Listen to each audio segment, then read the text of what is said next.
हमारे साउथ कश्मीर के अतुल गोयल जी और जे हमारे जो एसएसपी अवंतीपुर और कुछ बाकी ऑफिसर जिनका मैं जिक्र नहीं कर रहा, उनको इनका श्रेय देना चाहता हूं, जो हीरोज़ हैं इन ऑपरेशन के, जिनकी वजह से जो ऑपरेशन कामयाब हुआ। वरना दर्जनों बार ऐसा हुआ कि हम करीब चले गए, हाइड आउट के इर्द गिर्द घूमे और वापस लौट के आ गए। दर्जनों बार हम खाली हाथ लौटते थे, इसके बावजूद भी कि आपके पास इतला मुकम्मल होती थी कि आदमी वहाँ है। मगर इस बार इन्होंने किसी तरह की कोई कसर नहीं छोड़ी, उसके अपने ही नेटवर्क के अंदर घुसे, OGW नेटवर्क के अंदर, जहाँ तक कि जो उस हाइड आउट को बनाने वाला है उस तक भी पहुँच गए, तो सही जगह पे पहुँचे। अब इसकी जो डेथ के बाद पाकिस्तान की तरफ से कितनी कोशिश रहेगी, वो अपनी तरफ से जल्दी किसी ऐसे और दूसरे बंदे को खड़ा करेंगे जो इस मिलिटेंट एक्टिविटीज़ को आगे कोशिश करेंगे? जैसे आपने पहले ही बताया कि उनकी हमेशा कोशिश रहती है कि पीस डिस्टर्बेंस करना। देखिए, पाकिस्तान इस वक्त कुछ एक ऐसे नाम टेररिस्ट आउटफिट के प्रोलिफरेट करने की ताक में है, कर रहा है, इस नीयत से कि ये लगे कि ये कश्मीर की मिलिटेंसी कश्मीर में ही चल रही है, इसमें पाकिस्तान का कोई हाथ नहीं है। हाल ही में TRF आपके सामने आ गई, द रेजिस्टेंस फ्रंट, उसके बाद एक नई बला जो है TMI जिसको कहते हैं, तरीके मिलत इस्लामिया, वो है। एक गजनवी हिंद करके कोई एक नया नाम प्रोकिस गया है। तरीकुल मुजाहिदीन को फिर से कायम करने की कोशिश, मगर इन सब का जो सरगुना इसको चलाने वाला इनके पीछे जो है वो लश्कर तौबा है और जैश मोहम्मद है और पाकिस्तान की आसाई है और पाकिस्तान की आर्मी है। इनफैक्ट इसके मारे जाने से पहले, नैकू के मारे जाने से पहले इसको ऑफर दी जा रही थी कि आप TRF की कमांड ले लो, यही दिखाने के लिए कि अगर लोकल कमांडर जो अभी तक हिजबुल मुजाहिदीन को लीड कर रहा है वो TRF को भी लीड करे तो लोगों को ये जाएगा। दूसरा इसलिए कि इसको नए रिक्रूट करने की इसकी जो तरीका था, जो लोगों को वर्गलाने का, वीडियो बनाना, ऑडियो क्लिप बनाना, फिर लोगों को दिखाना, उसके साथ लोगों को मोटिवेट करना, अपनी सफ़ों में शामिल करना, जिसमें से बहुत सारे लोग बाद में मारे गए, फिर लोगों के लिए फेक आंसू बहाना, फेक तरीके से उनकी नुमाइंदगी दिखाना कि हमें बड़ी कश्मीर की हमदर्दी, और उन्हीं कश्मीरियों को कत्ल करना, उन्हीं को मारना, उसी कश्मीरियत के साथ खिलवाड़ करना जिसका जे राग अलापते थे। इस तरह की जो हरकतें थी, इसको कायम करने की कोशिश हो रही थी कि इसको TRF की कमांड दी जाए ताकि और ज़्यादा लोगों को जो TRF की सफ़ों में शामिल करे। हमें सतर्क रहना होगा, कश्मीर के अवाम को भी सतर्क रहना होगा, हमारे जूथ को भी रहना चाहता है। ठीक है, काफ़ी कम है, अभी को बहुत ज़्यादा मौजूदगी नहीं है, दिन दिन नंबर जो है वो कम हुआ है, मगर जो नंबर कम होता है इधर मारने से, पाकिस्तान बराबर उधर से नंबर LOC से पार इन्फिल्ट्रेट करके भेजने की ताक में रहता है।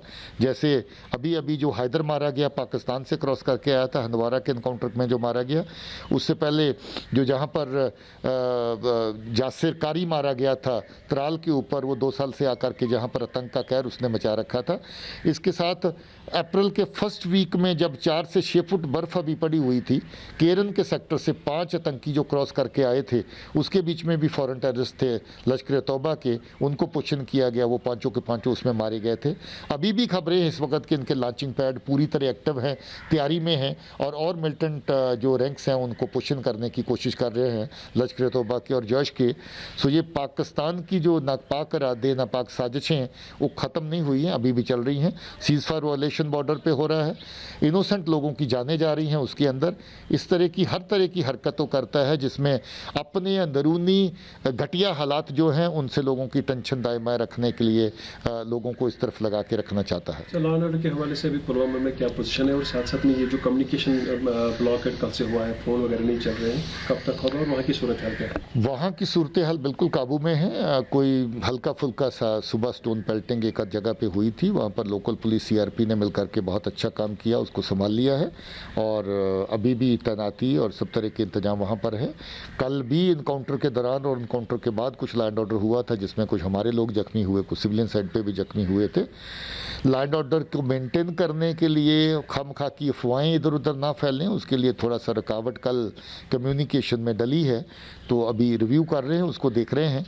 जो ही लगे कि हालात ठीक हैं तो कोशिश करेंगे कि उसको रिस्टोर कर दिया जाए। बॉक्सिंग जिम से बात करने के लिए बहुत बहुत शुक्रिया। जम्मू कश्मीर के DGP दिलबाग सिंह को आप सुन रहे थे, उन्होंने बड़ी बात कही। उन्होंने कहा कि ये जो कुछ हो रहा है इसके पीछे पाकिस्तान है, इसके पीछे ISI है। हमारे साथ इस वक्त न्यूज रूम से हमारे सहयोगी विकास जुड़ रहे हैं, सीधे उनके पास चलेंगे। विकास, ये बहुत बड़ी बात है, जम्मू कश्मीर के DGP खुद कह रहे हैं कि जो कुछ हो रहा है उसके पीछे पाकिस्तान है, उसके पीछे ISI है, और रियाज नाइकू की भूमिका के बारे में विस्तार से बताया। देखिए विवेक, ये समझना होगा कि मई और जून के महीने में हर साल सीज़फायर का उल्लंघन ज्यादा होता है क्योंकि घुसपैठ कराने की कोशिश होती है, लेकिन जो हिजबुल की कमर तोड़ी कल रियाज नाइकू को ढेर किया गया है, ये सेना ने बता दिया है कि आप कहीं भी छिपे रहोगे तो सेना आपको मार गिराएगी। लेकिन बड़ी बात यह है कि हमने देखा कि हाल के दिनों में 300 आतंकी जो है एलओसी पार करने की कोशिश में थे। पीओके में जो लॉन्चिंग पैड थे उनकी संख्या वापस लौट रही हूँ। गुरसिमरन भी इस समय हमारे साथ सीधा लाइव जुड़ गए। गुरसिमरन, बड़ा खुलासा कर रहे हैं डीजीपी दिलबाग सिंह और उन्होंने साफ कहा कि पाकिस्तान बेशक बार बार ये दिखाता बताता रहे कि कश्मीर के ही लोग हैं जो आतंक का रास्ता अपना रहे हैं, पाकिस्तान का इससे कुछ लेना देना नहीं है, लेकिन जो लोग मारे जा रहे हैं, जो आतंक फैला रहे हैं कश्मीर में, वो सब पाकिस्तान से जुड़े हैं।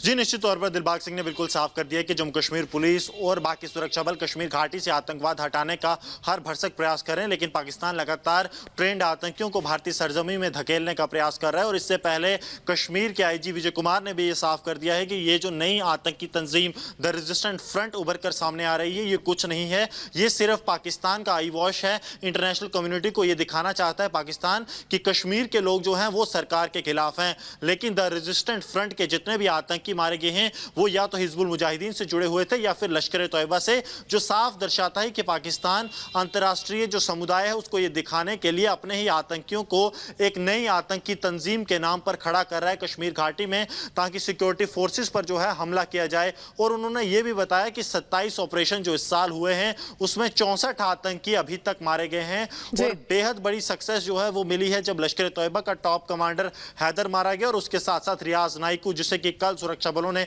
मौत के घाट उतारा। जी उन्होंने ये भी कहा कि इंटरनेट का बहुत गलत इस्तेमाल हो रहा है। गुरसिमरन, ये भी इशारा किया। दिलबाग सिंह हमारे साथ इस वक्त फोन लाइन पर जुड़ गए, सीधे उनके पास चलेंगे।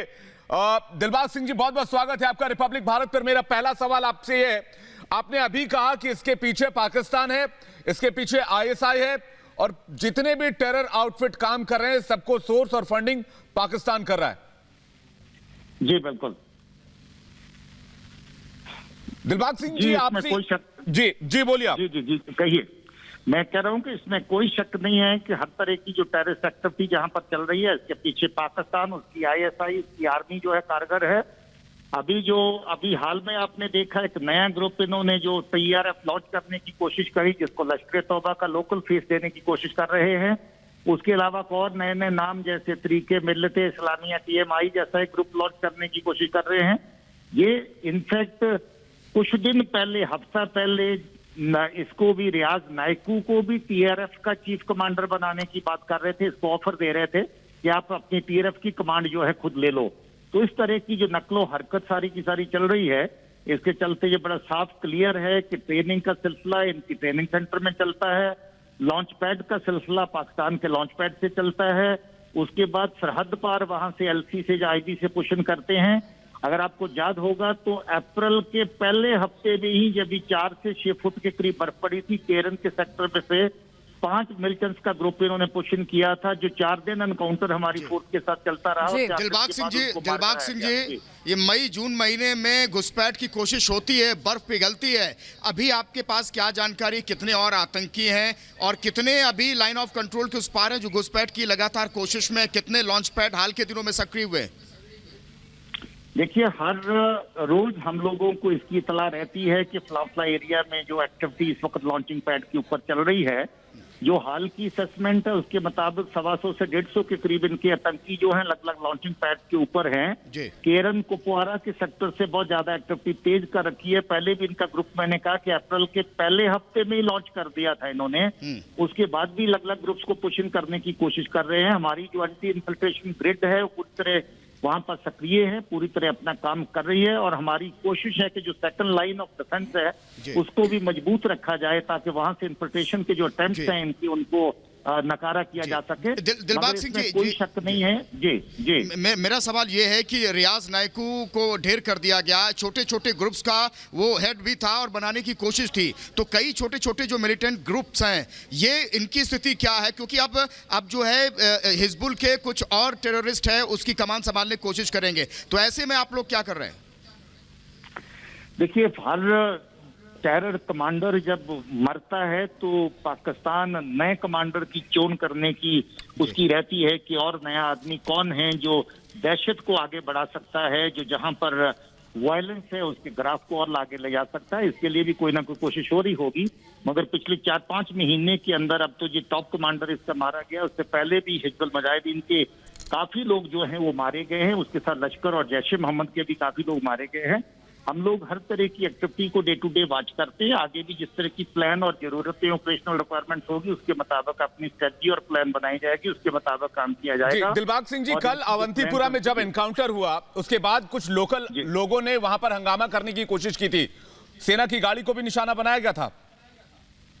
जी ये बात बिल्कुल दुरुस्त है। गाड़ी जो थी वो सीआरपी की हमारी गाड़ी थी। हमारे जो एसएसपी अवंतीपुरा है, जिस वक्त ऑपरेशन खत्म हुआ था, वहां से डेड बॉडीज लेकर के निकल रहे थे, सीआरपी की गाड़ियां साथ में चल रही थी। और जिस गाड़ी को आपने देखा जिसके ऊपर लोग चढ़ करके उसको लाठियों से डंडों से तोड़ने की कोशिश कर रहे हैं, वो हमारी सीआरपी की गाड़ी, वो टुकड़ी जो मौके पर तैनात थी वहां पर, उनको मुंह तोड़ जवाब दिया गया, उनको कंट्रोल किया गया। वहां पर काफी कंसंट्रेशन उसके आगे और पीछे भी देखने को मिली, क्योंकि जो बहुत बड़ा आतंकी उस एरिया का था। बड़ी बात है कि ये अपने ही गांव में था, ये एनकाउंटर उसके गांव में हुआ। बिल्कुल, तो उसके गांव के लोग, उसके पास वाले गांव के लोग भी उसमें जमा हुए थे, मगर तमाम लॉ एंड ऑर्डर वहां पर अच्छे से हैंडल हो गया। और उसके बाद देर रात से जो इसका बरियल और बाकी चीजें भी सब हो गई। बिल्कुल दिलबाग सिंह जी, अब स्थिति बिल्कुल उलट है। 370 हटने के बाद मुझे लगता है ये पहली बार तस्वीर सामने आई थी जो गाड़ी पर स्थानीय लोगों ने हमला किया था, और आतंकी भी स्थानीय लोगों को ढाल बनाकर आतंकी हमला करते हैं। आतंकियों को तो आप काबू करने में लगे हैं, हम देख रहे हैं, लेकिन इन लोगों को समझाने के लिए क्या किया जा रहा है घाटी में स्थानीय लोगों को? देखिए, इन लोगों को काफी हद तक हम लोग अभी तक चेक कर पाए हैं। अगर आप देखें तो अब लॉकडाउन के पीरियड में हमारा जम्मू कश्मीर का लॉकडाउन लगभग डेली बेसिस पे 100% लेवल पे रहता है, मगर ये क्योंकि बहुत ज्यादा वह लोगों के साथ राबता लोकल लेवल पे बना के रखा था, इसका OGW नेटवर्क वहां पर काफी बड़ा था, काफी ज्यादा था। ये क्योंकि अपने ही इलाके में था, अपने ही घर के इर्द गिर्द था जहां पर ये मारा गया, इसके चलते ये काफी देर के बाद इस तरह का लॉ एंड ऑर्डर देखने को मिला है।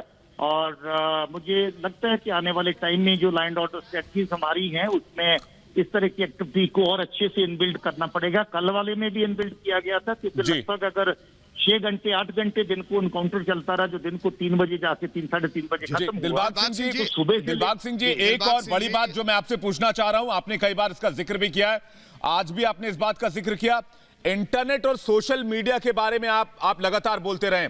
आप कहते रहे कि सोशल मीडिया का इस्तेमाल पाकिस्तान और आईएसआई यहां के लोगों को बरगलाने के लिए करता है। आपने ये भी कहा कि हाई स्पीड इंटरनेट यहां के लिए खतरा साबित हो सकती है, ऐसा क्यों? जी, अब जो सिचुएशन बीच बीच हम देखने को आई है सामने, जब से ये पहले तो बंद था काफी हद तक इंटरनेट, जब इंटरनेट खोला गया, पाकिस्तान की एजेंसीज फिर से उतना ही सक्रिय हो गई जो पहले थी। फिर से उस तरह का जो प्रोपेगेंडा जो जहां पर लॉ एंड ऑर्डर को और वायलेंस को इंस्टिगेट करता है, झूठ को इंस्टिगेट करता है, उस तरह का एजेंडा चलने लगा। और कल के इंसिडेंट क्योंकि इमीडिएट इस तरह का इंसिडेंट है जिसको लेकर के लोगों को इंस्टिगेट करके लॉ एंड ऑर्डर की सिचुएशन बनाई जा सकती थी, उसी के चलते एहतियातन कल जो है उसको इंटरनेट को जो है वो बंद किया गया। हम लोग रिव्यू कर रहे हैं और हम लोग फिर से कोशिश करेंगे कि जिस हद तक इंटरनेट की सुविधा। जी बहुत शुक्रिया अपना समय देने के लिए, रिपब्लिक भारत से बात करने के लिए। तो दिलबाग सिंह जम्मू कश्मीर पुलिस के डीजीपी कह रहे हैं कि हर एक्टिविटी पर नजर है, और जो आतंक इस समय हम घाटी में देख रहे हैं वो पाकिस्तान की तरफ से ही फैलाया जा रहा है, बेशक पाकिस्तान इसको मानने से इनकार करे।